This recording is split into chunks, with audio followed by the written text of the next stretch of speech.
왜 불교는 늘 참으라고만 하는 것처럼 들릴까요? 억울해도 참으라 하고 화나도 내려놓으라 합니다. 듣다 보면 숨이 막힐 때가 있습니다.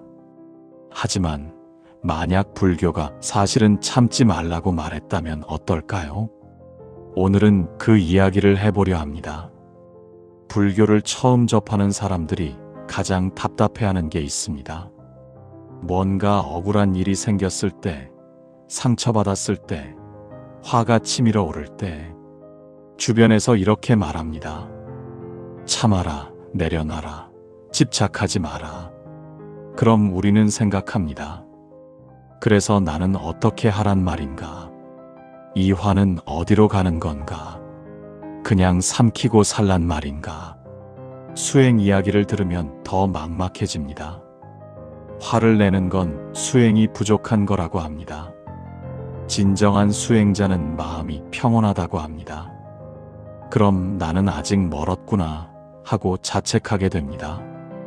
그런데 정말 그럴까요? 정말 부처님이 그렇게 살라고 하셨을까요? 오늘 이 영상은 그 오해를 풀어보려 합니다.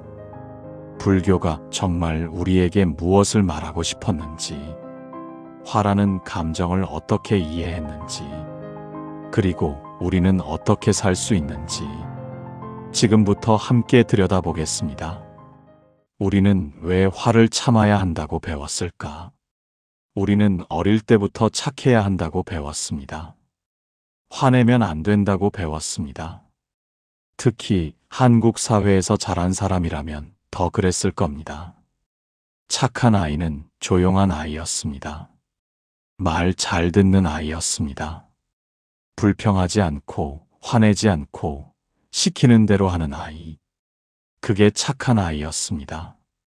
그러다 보니 화라는 감정 자체가 나쁜 것처럼 느껴졌습니다. 화를 내면 버릇없는 사람이 됩니다. 참지 못하면 미성숙한 사람이 됩니다. 그래서 우리는 배웠습니다. 참는 게 미덕이라고. 불교를 접하면서도 비슷한 메시지를 받았습니다. 인욕이라는 말을 들었습니다. 참을 인 욕될 욕. 욕되는 것을 참는다는 뜻입니다. 그래서 우리는 이해했습니다. 아, 수행이란 참는 거구나. 화가 나도 꾹 눌러 담는 거구나. 그게 수행의 길이구나. 절에 가면 더 그런 분위기가 느껴집니다. 고요하고 평온한 공간. 조용히 예불하고, 조용히 걷고, 조용히 앉아 있습니다. 그곳에서 화를 낸다는 건 상상하기 어렵습니다. 수행자들은 늘 평온해 보입니다. 무슨 일이 있어도 흔들리지 않는 것처럼 보입니다. 그래서 우리는 생각합니다. 저렇게 되려면 나도 참아야 하는구나. 내 화를 억눌러야 하는구나. 하지만 현실은 어떤가요? 참으면 참을수록 마음에 뭔가 쌓입니다. 억누르면 억누를수록 가슴이 답답해집니다. 화는 사라지지 않고 속으로 골마갑니다. 착하게 살려고 노력한 사람일수록 더 힘듭니다. 남에게 피해주지 않으려고, 좋은 사람으로 보이려고, 그렇게 참고 또 참습니다. 그러다 어느 날 터집니다. 별것 아닌 일에 폭발합니다. 그리고 나서 자책합니다. 아, 나는 역시 수행이 부족해. 이게 우리가 살아온 방식입니다. 착한 사람이 먼저 무너지는 구조입니다. 화를 내면 안 된다고 배운 사람이 결국 병듭니다. 그런데 여기서 질문 하나를 던져봅니다. 정말 부처님이 이렇게 살라고 하셨을까요? 정말 화를 무조건 참으라고 하셨을까요? 사실은 아닙니다. 불교는 우리가 오해한 것보다 훨씬 더 지혜롭습니다. 화에 대해서도 놀라울 만큼 정확하게 이해하고 있었습니다. 지금부터 그 진짜 의미를 풀어보겠습니다. 불교에서 말하는 화의 진짜 의미. 불교에서는 화를 진이라고 부릅니다. 한자로 성낼 진입니다. 그리고 이지는 탐, 치와 함께 삼독이라고 합니다. 세 가지 독입니다. 탐은 탐욕입니다. 가지고 싶은 마음, 더 원하는 마음입니다. 치는 어리석음입니다. 진실을 보지 못하는 무지입니다. 그리고 지는 화입니다. 미워하고 거부하는 마음입니다. 여기서 중요한 건 이겁니다. 불교는 화를 단순히 나쁜 감정으로 본 게 아닙니다. 화를 독이라고 했습니다. 독이란 무엇인가요? 몸과 마음을 해치는 것입니다. 타인보다 나 자신을 먼저 병들게 하는 것입니다. 화는 바로 그런 성질을 가지고 있습니다. 그렇다면 화는 왜 생기는 걸까요? 누군가 나를 무시해서? 누군가 나를 아프게 해서? 불공평한 일이 생겨서? 불교는 이렇게 봅니다. 화는 집착의 반응이라고. 집착이란 내 기대, 내 생각, 내 바람입니다. 세상이 이래야 한다는 생각, 사람들이 이렇게 행동해야 한다는 기대, 내가 이런 대우를 받아야 한다는 바람.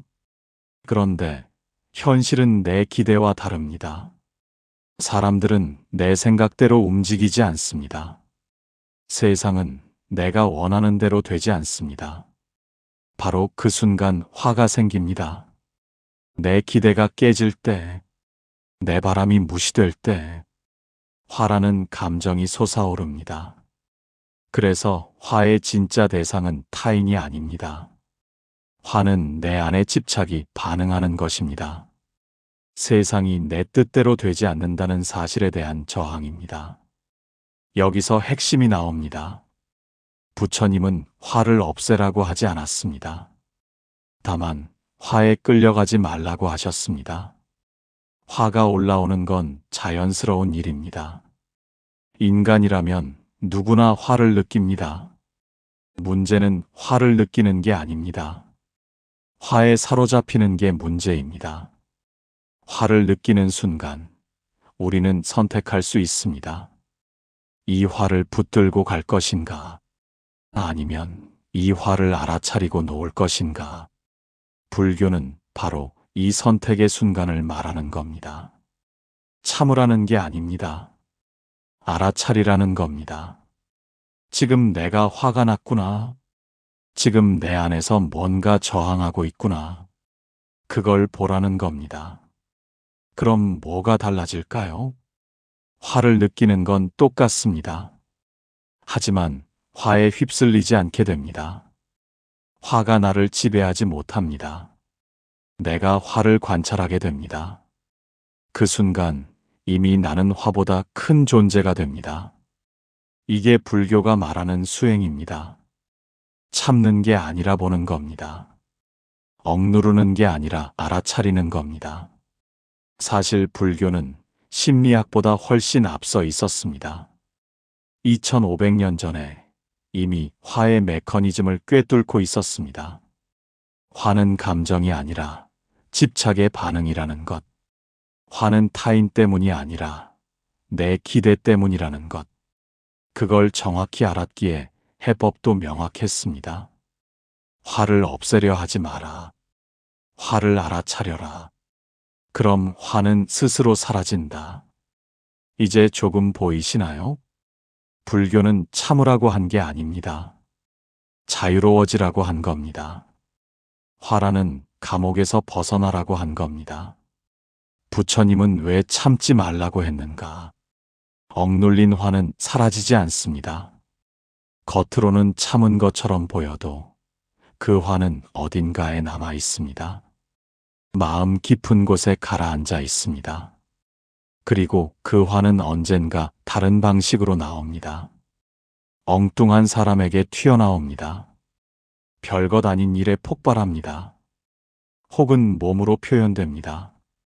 두통이 생기고 소화가 안 되고 가슴이 답답해집니다. 이유 없이 피곤하고 자꾸 짜증이 납니다. 이게 다 눌린 화가 만드는 증상입니다. 경전에는 이런 비유가 나옵니다. 화를 품은 사람은 불을 안고 걷는 사람과 같다고. 상대를 태우기 전에 자신이 먼저 탄다고. 정말 그렇습니다. 화가 난 사람이 제일 힘듭니다. 화난 그 사람이 아니라 화를 느끼는 내가 힘듭니다. 밤에 잠을 못 잡니다.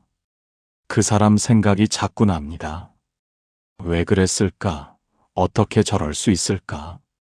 되새김질하다가 아침이 옵니다. 그러면서 내 시간이 사라집니다. 내 에너지가 고갈됩니다. 상대는 아무렇지도 않은데 나만 힘들어집니다. 이게 화의 본질입니다.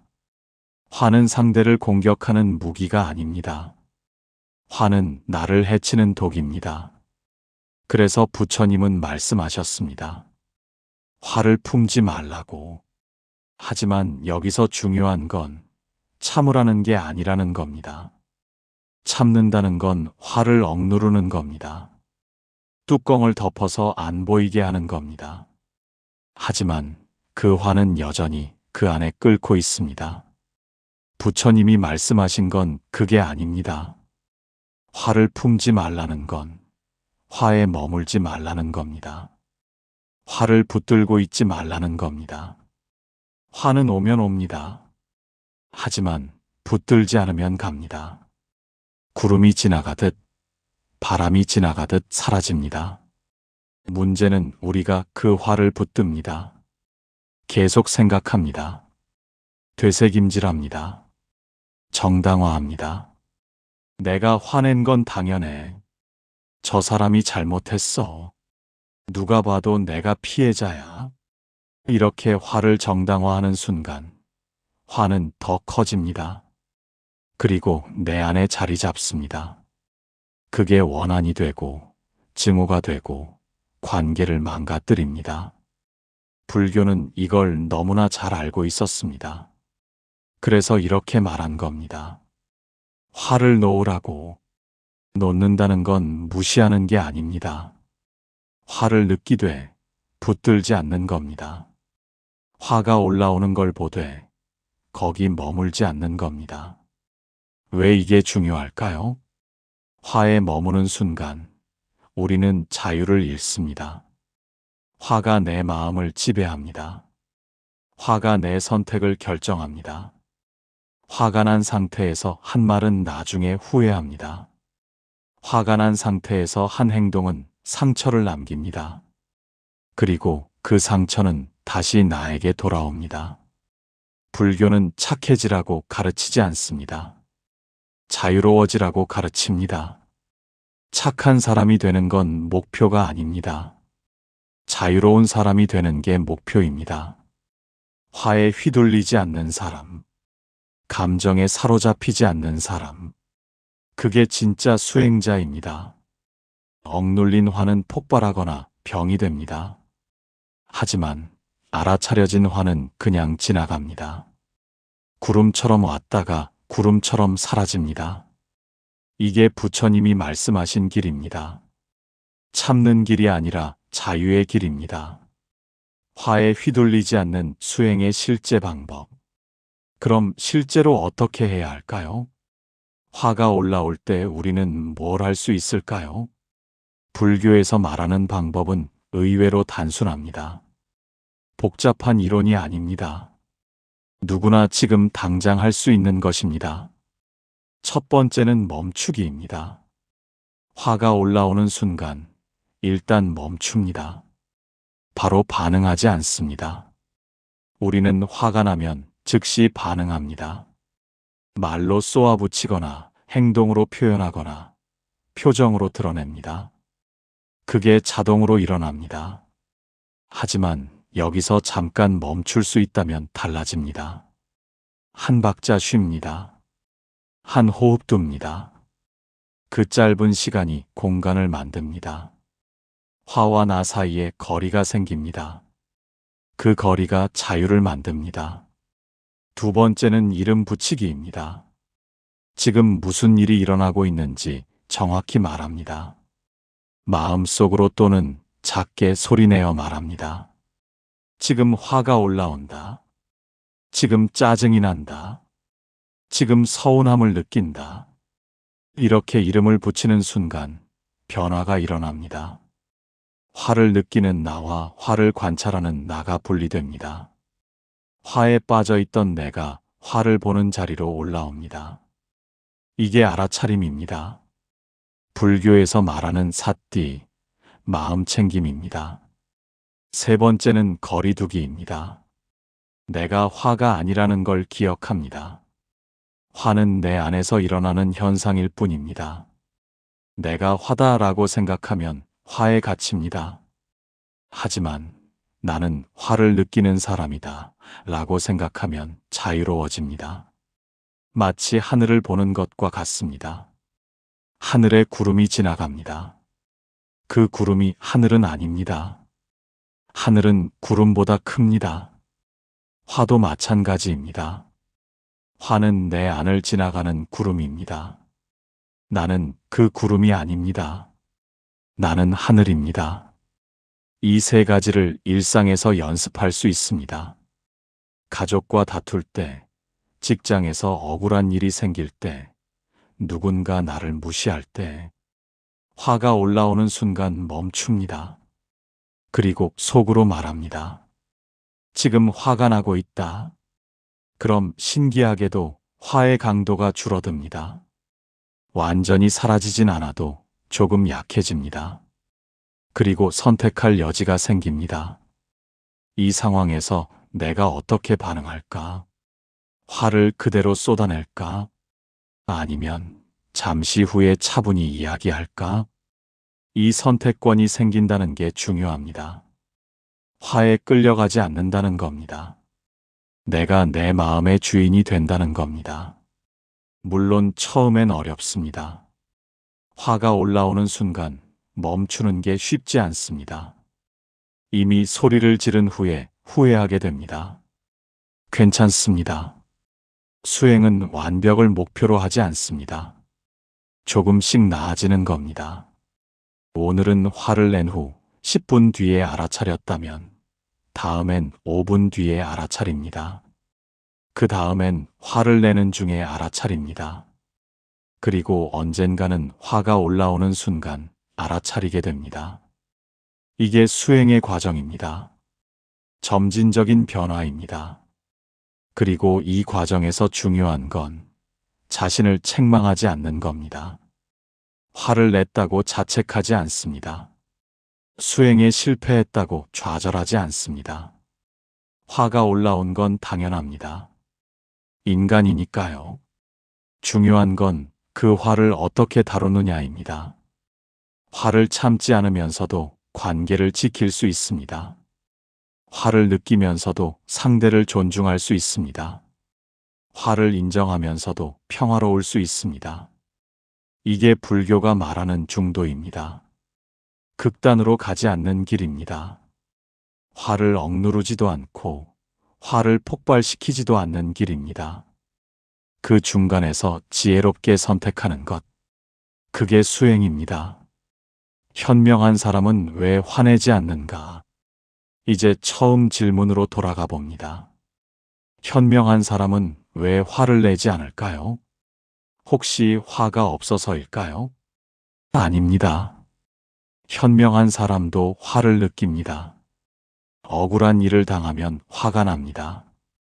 부당한 대우를 받으면 분노가 올라옵니다. 그건 인간으로서 자연스러운 반응입니다. 그럼 뭐가 다를까요? 현명한 사람은 화보다 더 큰 것을 보기 때문입니다. 화를 내는 순간 무엇을 잃게 될지 봅니다. 소중한 관계가 금이 가는 것, 쌓아온 신뢰가 무너지는 것, 내 마음의 평화가 깨지는 것, 그리고 무엇보다 자기 자신을 봅니다. 화를 품고 살아갈 내가 얼마나 힘들지, 화에 사로잡혀 보낼 시간이 얼마나 아까운지. 현명한 사람은 이걸 압니다. 화를 내는데 쓸 에너지로 더 의미 있는 일을 할 수 있다는 것. 화를 붙드는 대신 평화를 선택할 수 있다는 것. 그래서 멈춥니다. 화가 치밀어 올라와도 즉시 반응하지 않습니다. 한 템포 쉬고 그 화를 지켜보고 어떻게 할지 선택합니다. 이건 억압이 아닙니다. 이건 선택입니다. 화를 느끼는 건 당연하지만 내 인생을 화에 내줄 수는 없다는 것. 그게 현명함입니다. 어떤 사람들은 이렇게 걱정합니다. 화를 안 내면 만만하게 보이지 않을까? 내 입장을 분명히 표현해야 하지 않을까? 맞는 말입니다. 입장을 분명히 해야 할 때가 있습니다. 목소리를 내야 할 순간이 있습니다. 하지만 그걸 화로 할 필요는 없습니다. 단호함과 화는 전혀 다른 것입니다. 단호한 사람은 차분하면서도 명확합니다. 흔들리지 않으면서도 상대를 존중합니다. 강하지만 공격적이지 않습니다. 반면 화난 사람은 소리만 큽니다. 목소리는 높지만 설득력은 없습니다. 오히려 흔들리는 모습으로 보입니다. 진짜 강한 사람은 조용합니다. 화를 내지 않아도 자기 선을 지킵니다. 소리 지르지 않아도 존중받습니다. 현명한 사람은 이걸 압니다. 그래서 화내지 않는 겁니다. 화가 없어서 조용한 게 아닙니다. 화보다 자기 인생을 더 아끼기 때문에 멈추는 겁니다. 화를 못 느껴서가 아닙니다. 화보다 평화가 더 소중하다는 걸 알기에 선택하는 겁니다. 이게 불교에서 말하는 진짜 지혜입니다. 억누르는 게 아니라 보는 것, 참는 게 아니라 선택하는 것. 그래서 현명한 사람은 자유롭습니다. 화에 끌려다니지 않으니까요. 감정이 내 삶을 결정하지 못하니까요. 자기 마음의 진짜 주인이니까요.